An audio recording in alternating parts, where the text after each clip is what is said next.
Pat Ngongba might be one of the best bigs in the 2026 NBA draft. This is Floor and Ceiling. Let's break him down.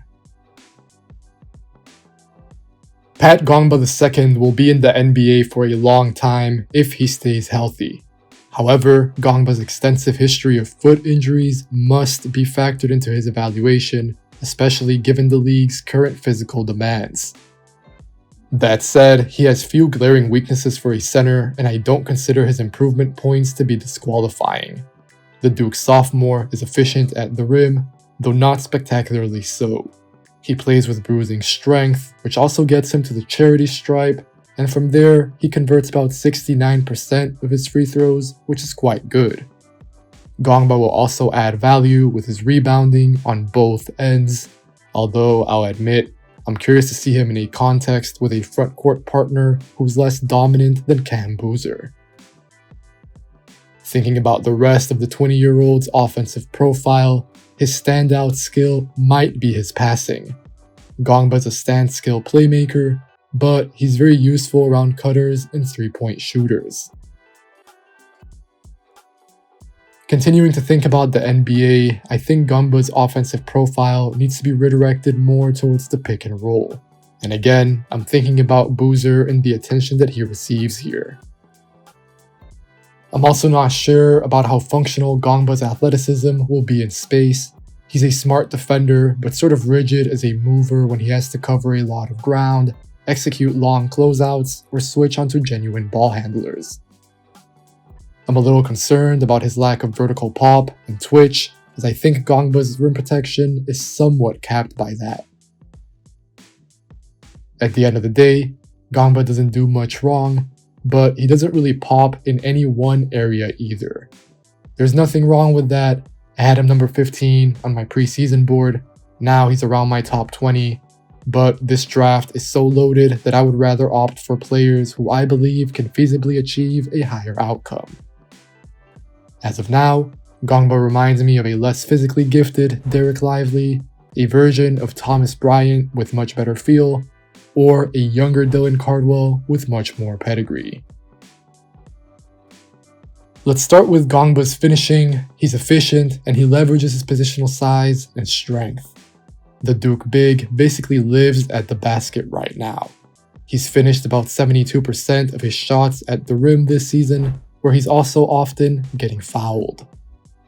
Ngongba's physicality and size takes him to the free throw line quite a bit, where he cashes in on his foul shots to an acceptable level. For better or worse, it's also worth focusing on how Ngongba capitalizes on Cam Boozer's gravity here. I'm curious, as I said, to see how he would look with a front court partner who receives less attention. But even then, Ngongba has a good sense of how to provide spacing as the big in the dunker, which I also like. He can feast on seals or strength-based moves to carve out space and then score. Plus, I like his reliable hands to catch entry passes, high-low passes, or dump passes before finishing. Ngongba also adds real value as a positional passer, which, as I said, might be his best trait in all honesty. Looking at the numbers, a 1.4 assist-turnover ratio is really nice for a big, and it's reflected in the Duke center's tape. As we can see, Ngongba playmakes from the high elbow, the wings, or above the break. Plus, he's capable from the post, where that combination of size and strength that I mentioned definitely comes into play. Ngongba is capable at executing reads over the top of the defense using his size, and he's accurate with his bounce passes into tight windows as well. Thinking about the NBA, he'll be comfortable running handoffs and dribble handoffs, and he will make three-point shooters and off-ball players better. We've already seen that this season with Dame Sarr or with Isaiah Evans. Ngongba also extends and finishes possessions as a rebounder, which is what NBA teams will want from him. Again, the Duke big makes the most of his size and strength. Once he wins the initial battle for position, other bigs cannot beat him. Since we're looking at the glass, Ngongba's motor is worth pointing out as well. He makes multiple efforts and he gets dirty, although sometimes I do kind of wonder whether one effort should have been enough. And then focusing on his offensive rebounding, I like how the Blue Devil sophomore can use both his left and right hands to go back up and score once he secures the board.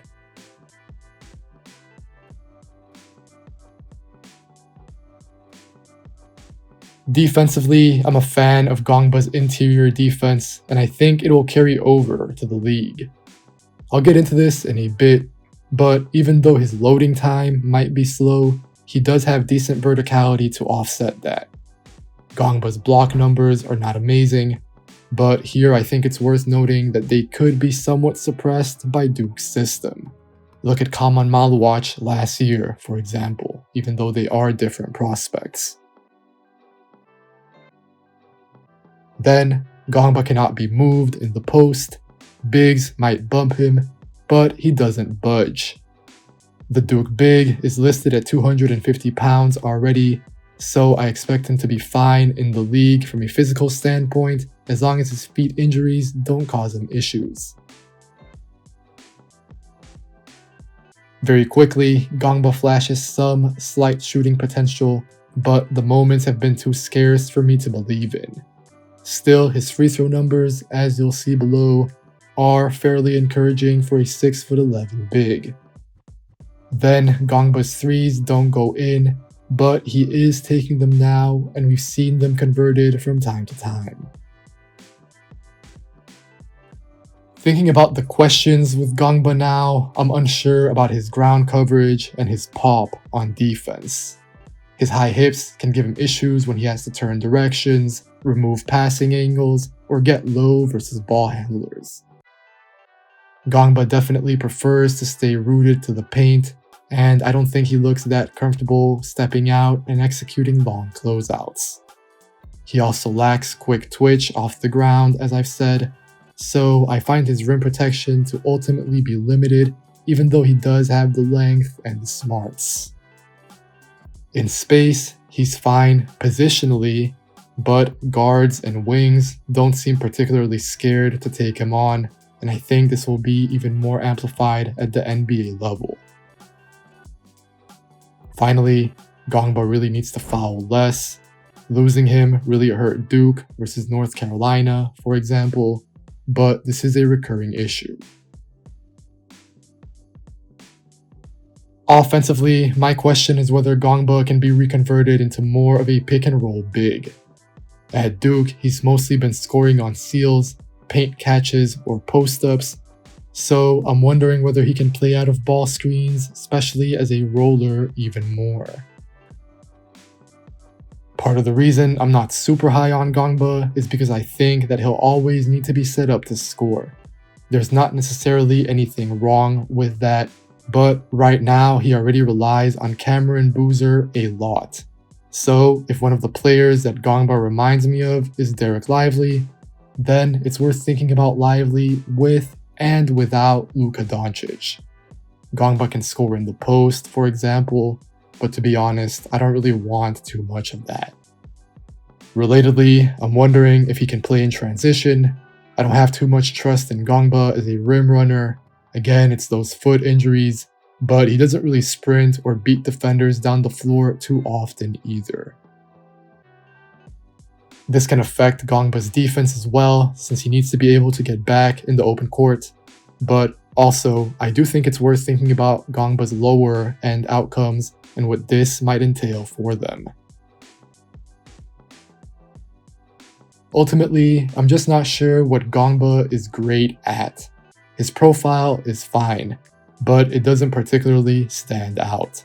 Ngongba's a good finisher, but he's not elite, and he needs to be reconverted towards pick and rolls, not just finishes at the basket. I really do like his playmaking, but I don't know if he'll get those touches as an orchestrator going forward. And then he's a smart defender with solid numbers, but he has evident athletic limitations and a concerning injury history.